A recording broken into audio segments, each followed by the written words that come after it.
Yes, it's perfectly normal for your mustard greens to be flowering, especially since we're going into April and temperatures are rising. So what happens is your mustard greens are getting a response. They're responding to that rising temperature. And with that rising temperature, it causes stress for the plant. And so the plant will start producing flowers and start bolting. It's perfectly normal, but here's what you should know. When you see flowers, this means your plant is trying to go to seed. And so your greens are going to use most of its energy to produce these seed pods right here instead of growing big leafy greens. And when it's done this seed bolting phase, your greens will eventually unalive because it's at the end of its cycle. See how small the leaves are on this plant that I let bolt? This will eventually wither away after it's done its seed production.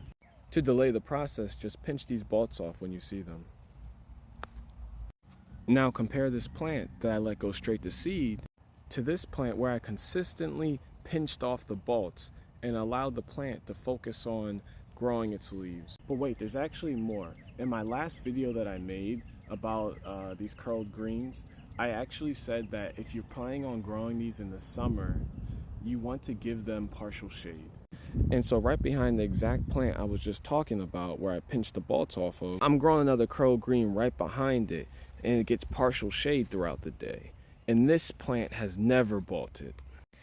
And so what I've done is I created a microclimate shielding the plant from the heat, which triggers the bolting response. And that's the quick tip that I have for you today. There are some challenges, but remember, grow food by any means necessary.